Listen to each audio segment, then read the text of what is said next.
We are live.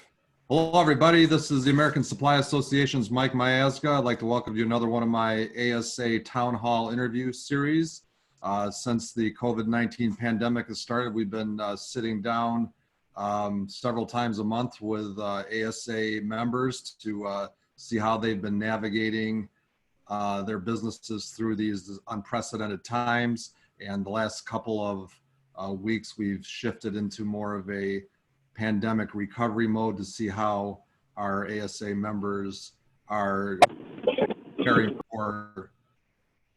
preparing for the future coming out of the pandemic.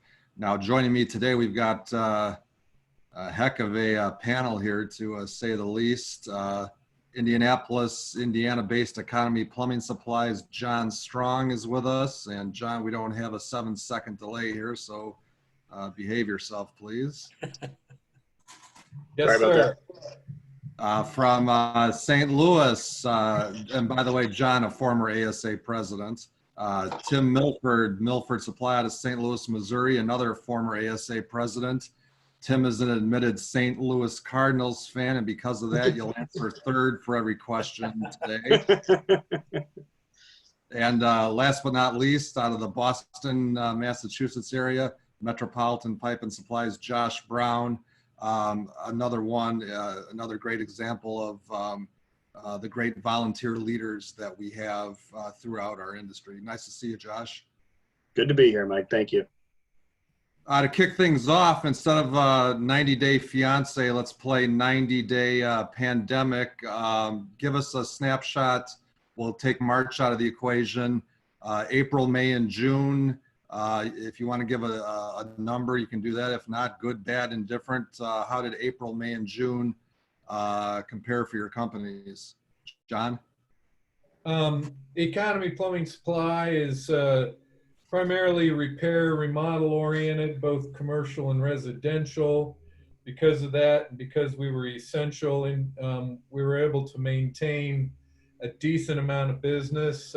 April and May, we're down in the teens, nothing dramatic. June was excellent. You know, June over June was up, so we're feeling much better about things. So we are going strong. Thank you.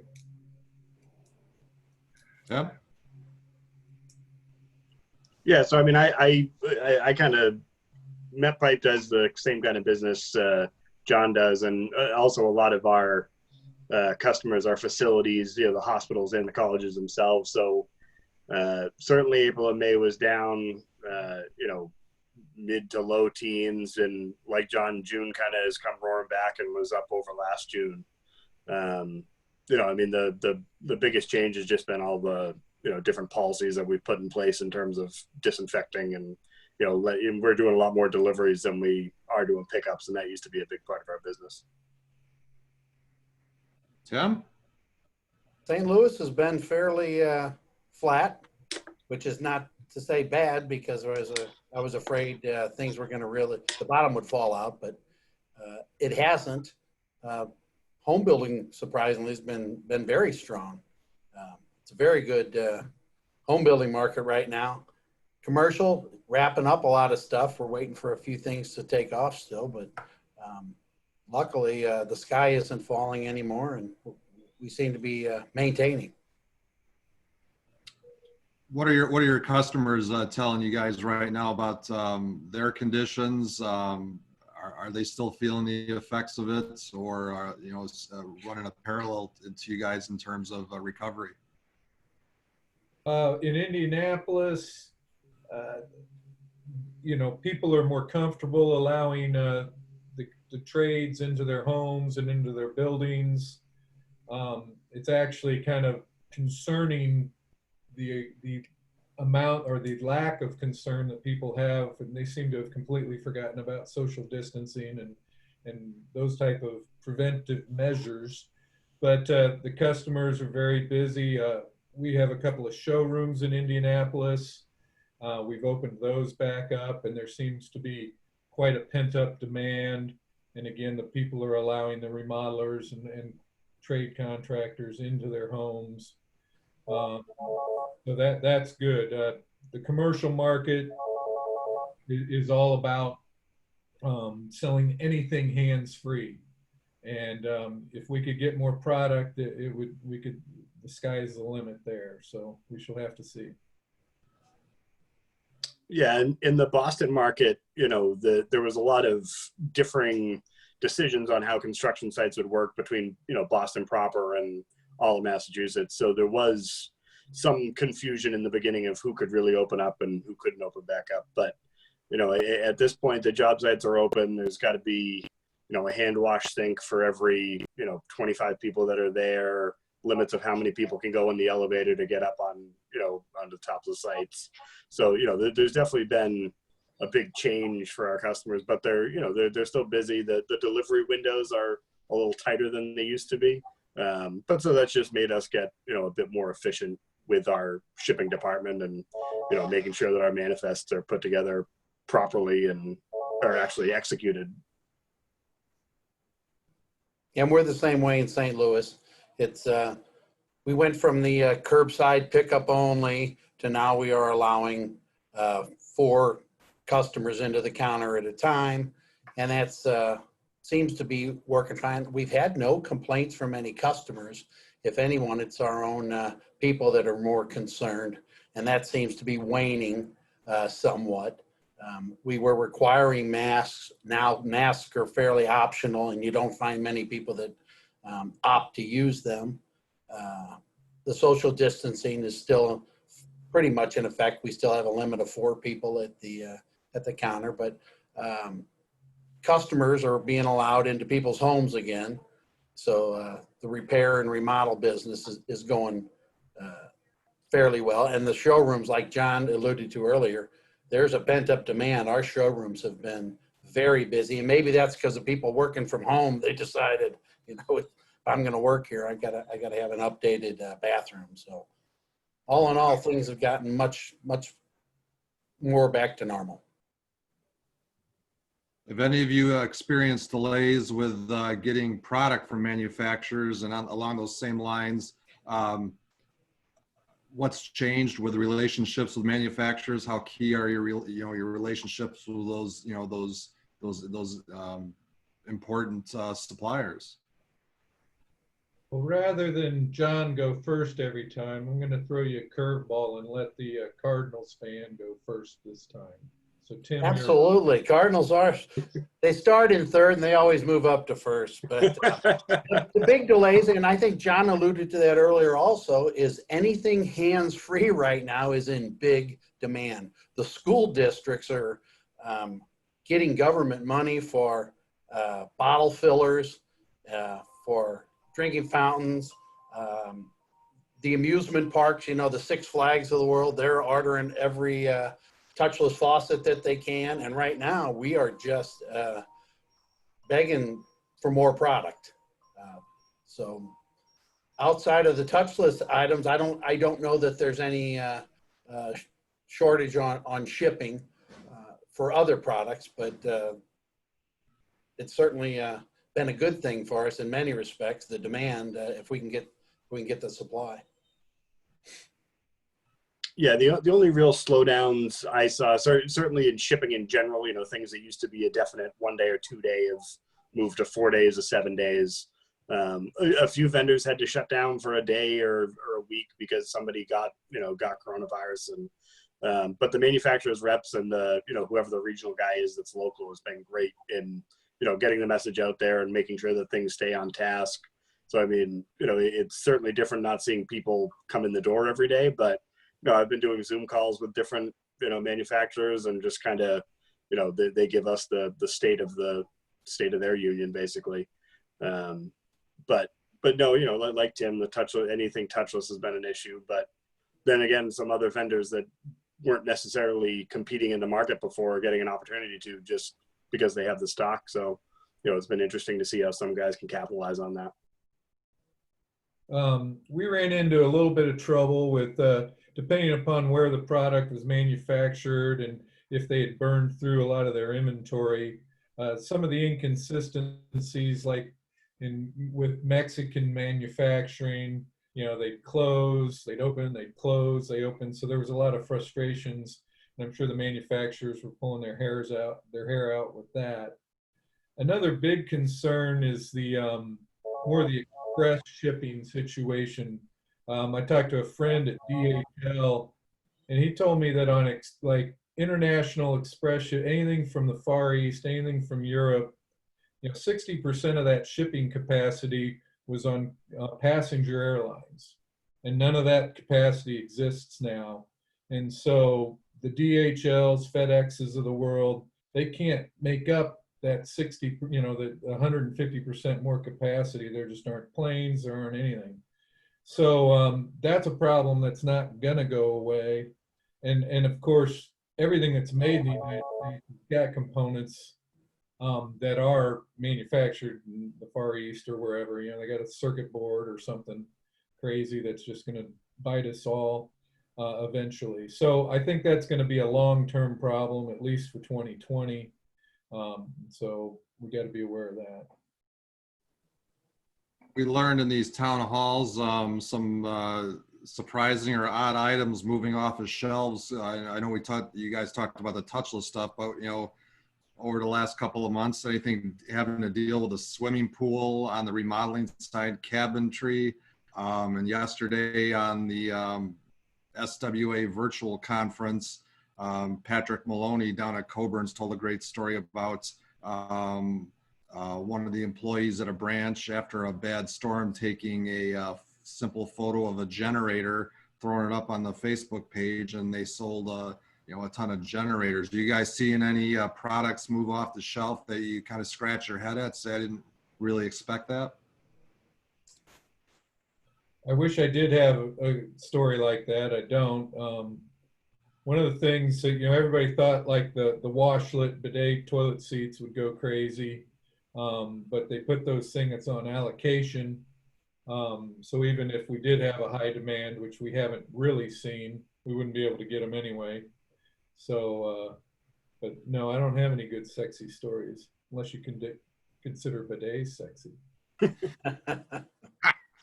Yeah, nothing really surprising. You know, we went through a real run on, you know, the portable hand wash thing. So there was a lot of mini, you know, we had to up our stock on mini tanks and just kind of a lot of different CPVC, CTS stuff that we didn't used to get into. But, you know, everybody wanted the quickest, cheapest option that could, you know, be a hand wash station. So, you know, there was a run on that, but not overly surprising by it. And we're finding we have a fairly decent business with restaurants, and restaurants, everything has gone touchless. If you walk into a restaurant anymore and you don't have a touchless faucet, or they don't have a touchless valve on the urinal or the toilet, you're almost, you know, questioning how clean the place is. So I think there's just something in the mindset anymore that if you aren't touchless, you're behind the time. So I think everything touchless is gonna continue to explode, and you're gonna need to have plenty of inventory on that, not just now, but for the foreseeable future. John had a poignant analysis on the shipping situation with DHL. You guys seen any other hiccups, shipping, logistics, will calls, pickups, anything like that, and, you know, in the last couple of months, or how's that kind of changed for everybody? Well, one thing that was interesting to me, I really thought that curbside would continue and become a bigger part of the way we do business. And I guess old habits just die hard, but it has not been the lion's share of the way we fill orders like we thought it would be. Guys like to come in. We do have a unique format where they can come in and pick their own parts, and we have a large inventory available to them. And maybe it's just our personalities, but yeah, the curbside thing has not risen to the levels I thought it would. Yeah, so last year we had implemented a, you know, kind of a 10 a.m. truck that would go to hot spots around Boston. So guys, you know, we had a lot of construction in our area. So to avoid guys getting stuck in traffic, would do that. And it didn't really take off that much. Guys didn't mind. But now, that there's restrictions about coming into the counter and how many people will let in, a lot more people have been utilizing it, which is great because we were already set up for it. So we'll have a bunch of guys place orders between 8 and 9:30, and as long as it's in one of these 3 hot spots, we'll go deliver it to them there. Everybody wears a mask, everything's disinfected. So, it's been good that that's kind of taken off a little bit, but, it's really, it's just been, we started disinfecting every single order that we had, whether it was pickup or delivery. And so, I mean, it's just more work that we're doing for, basically the same amount of, in the same amount of time. So it's gotten us to be more efficient in our shipping and packing and everything, because you can't make a mistake. Because for a few months we weren't accepting returns because we wanted less, contact between the product. So it's really, you gotta do it right the first time, or or we're going to be on the hook for anything else that comes out of this. And we're the same way. We disinfect everything that goes out. I never thought about not accepting returns. I'm going to have to keep that in mind. But we've always offered curbside to anyone that wants it. We have competitors of ours that are strictly curbside still. I don't know that has affected their business negatively or positively, and the same with us. I don't know the fact that we're optional has affected it one way or another. I really think a lot of the customers that are loyal to you and your competitor really just adapt to the way that they're demanding you do business now and not having a problem with it. So it's a lot of it's just business as usual, I think. At least from what I'm seeing right now, my biggest issue is, hey, what's it going to be like down the road? So, have you noticed or any off the beaten path initiatives, innovations that have developed because of the pandemic, efficiencies that have emerged because of the pandemic forcing you to do business differently? outside of the Zoom, I'll go ahead and take this first. Also, I just feel that, we're realizing that in the day, what we've got with communications and technology, that we're still able to conduct our businesses very efficiently. We don't have the same, face-to-face contact that we did in the past with reps especially, but they seem to be doing their job well. And we're able to get the pricing, we're able to get the delivery times, we're able to, make it work. But I think there's, a little pent up, hey, need to get out and just see somebody occasionally. But I don't think it's going to go back to the way that it was. Yeah, I mean, prior to this, we had never really let anybody work from home, so we had to adapt to that technology really quick. One guy had asked a couple of years ago if he could work from home, and we said, it's going to take an act of God for that to happen. And he's working from home now, so that's fine. We've started, we do in Eclipse, there's a little inter-office communication that you have, but we also, we got everybody on Slack, which has been good because, people can throw out questions and anybody can answer it, depending on which group you're in. So, we set that up for the sales team and the purchasing team and the accounting team. So even though they're not all together, they can still communicate like they are. And before it was just you stand up and yell out your question and hope for the best. Yeah, we were really forced to review everything we do, our online presence, our technology options. I think the text guy really is killing it now, where you can have a text switchboard. We embraced that. We really had to look at how we did business online, both to our trade customers and our showroom customers. And that's been a big opportunity to reset on all of that and really get caught up. Kind of not investing in that as much as we thought we should. So that's a big part of what we've taken the last 90 days to review and improve. What can you say about your employees, associates during the last couple of months? Obviously, thrown into, we've all been thrown into, what we hope is a once in a lifetime event here. How valuable have your employees been over the last couple of months? I'd like to tell a story on that one. So the first weekend of all of the protests, and that affected a lot of business districts across the country, our main facilities right downtown Indianapolis and little sleepy Indianapolis, and we had a lot of damage and disruption down there. My son Stephen and I went down Sunday morning early, checked the situation out.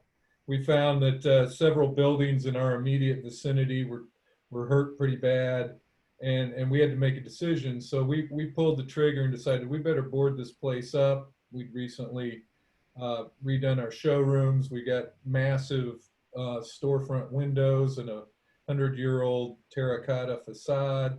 So we thought we better build some ramparts up and protect it. I sent a text out to my team at 8 a.m. that Sunday morning, just asking for volunteers. And we got over 50% of the people just showed up right away. People even brought their families. I mean, it touched my heart how my team responded to that. We were able to, spend the day, have turn a bad thing into a real positive thing for our team. And fortunately, we never did get any damage, and nothing really reached our thing, and have subsequently been able to remove all of that. But I was just so happy with the way my team responded to me on that regard. They really stepped up. Yeah, I mean, I think the success of probably all of our businesses is the employees that we have. I mean, we had a pretty veteran team and some new guys too, but they all adapted to change, very easily. And at first we thought it was going to be trying to teach a lot of old dogs new tricks, but there wasn't a hiccup getting guys to work from home that never had before. And the some people that we had asked to stay, had no problem as well too. We had one halfway scare of, somebody got a false positive test. And so, we had a full team come in to sanitize everything. And, we said, hey, whoever doesn't feel comfortable, don't worry. We totally understand. But, everybody came in that was coming in, and they go, no, we know you guys are being safe, and we feel comfortable here. And, that was a great thing to hear from them, that, because we try and do whatever we can do, but you're never sure if it's enough and how your employees are feeling. But they showed in their actions that clearly they trusted the steps that we were taking to keep everybody safe.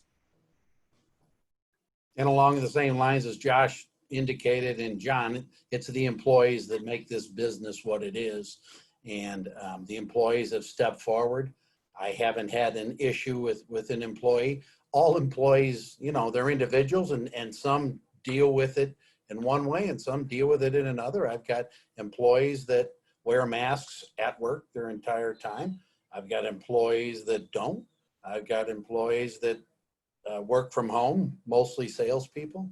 And I've got office people that never had a problem coming in. So what's nice about, our industry and, the way I look at my company is we're all individuals, but we're all working towards the same goal in our own ways. And it seems to work for us. So right now, thanks for the employees pulling things through. As leaders of your businesses, challenges during the pandemic and lessons learned coming out of it? One of the things for us is just not being able to fully communicate a message because we don't know, we don't know what the message is going to be as of tomorrow, especially early on.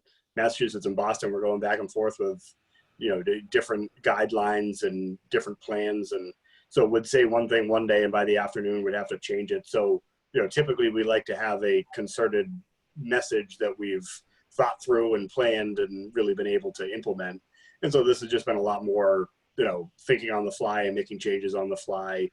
And, clearly it taught us all that no matter how much you plan and predict and, set yourself up, you can't predict something like this. I mean, all economic indicators for Boston were great for the next 5-10 years. We had so many projects in the pipeline. We're bidding like crazy. Okay, well, we should be good for a while. And then all of a sudden, March hits, and you realize that you still have to think on your feet, no matter how positive things are looking or negative how things are looking. And I think the way this thing's working out, while pandemic is a bad thing, I think we've had worse times in our industry and worse times in our business, you know. When you go back to the Great Recession, I mean, those were some really tough times. 08, 09, 2010, and we had to make a lot harder decisions in many respects than we do today. Yeah, we have to be more careful today, and we have to put some things in place that we didn't have in place, but maybe it was just time we did it, you know. Hey, it's time to, you know, make sure that we disinfect things and that we, you know, think of our employees' safety and our customers' safety. But economically, I think, you know, this thing could have been a lot worse. Unfortunately, I have great concerns about the next 6, 12, 18 months from an economic perspective. I mean, commercial real estate, what's going to happen with all these leases? And, you know, retail was on life support to begin with. Who knows where that's going? Office space, just the general economy. And, you know, there are still a ton of people not getting paid. Are they going to be able to make rent? Are they going to be able to buy homes? I don't think we're through this thing by any means. And of course, now with the virus seeming to rise up again in certain places, it's just, the uncertainty is what wears me out.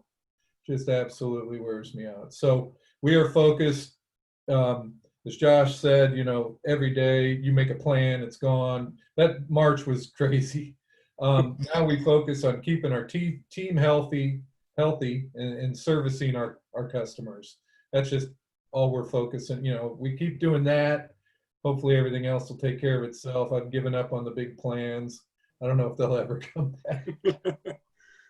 But I am greatly concerned about what's going to happen over the next couple of years economically. How do you think the industry has changed permanently because of the pandemic? I think there's going to be a much bigger embrace of technology. I mean, you know, so some of us have been able to do it and some haven't. And, you know, now a lot of us were just forced to do it overnight. And so I think, you know, going forward, there's just going to be a lot more technological advances in terms of our logistics, in terms of getting the message out there, in terms of dealing with our customers. And, you know, it's anything that we can do to reduce, you know, interpersonal contact and, you know, anything that could, you know, potentially put somebody at risk. You know, we got to find any way we can to not do that. I mean, look at the grocery stores. I mean, how many people are going to continue to buy groceries online? I mean, the online purchasing, you know, just expanded 100-fold, and that's got to have significant changes and impacts throughout all industries. You know, whether it's business to business, retail, whatever, that this buying everything from home is going to change the way we all do business. The technology is certainly speeding up, but I don't know that that wasn't inevitable anyway. It's, you know, it's where things are going. It's the way the next generation buys. So as far as our businesses go, I think we were deemed essential, and we appear to still be essential. I mean, you need the plumbing, you need the heating, the cooling, you need to have, you know, those types of things that are considered essential. And I'm, you know, glad to be a part of that and considered part of that. I feel kind of honored in a way, and but that we're a big part of this economy and needed. So I just hope it, you know, continues that way. We'll wrap it up here. John, you kind of gave an overall economic forecast. What do you see from economy's perspective in your local area? Where do you see things headed a couple months from now into the end of the year, maybe beginning of next year? Well, our two big different segments, our showroom versus our pro shops. And the decorative showroom business certainly is experiencing a lot of pent-up demand. People's lifestyles have changed and they're looking to invest in their homes. I think there was some diminishing sales in larger homes. People were looking, and I think that's going to change. Now my wife and I looked to downsize last year. Fortunately, we never pulled the trigger. And now we're looking at our house saying, oh my God, I'm glad we never bought half the size of a house. But we need this house. So I think that's some positives. Whether it's a short-term pent-up demand or if we can keep that going, that's going to be all based on the economy and disposable income for people, where they want to spend their money.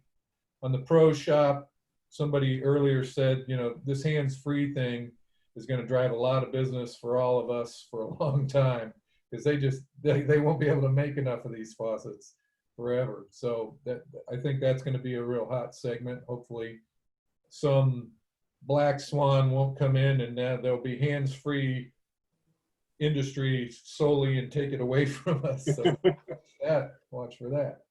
So, yeah, I think it's going to be good. I mean, I think we can ride this out and not be hammered like 2009, 10, like, hopefully.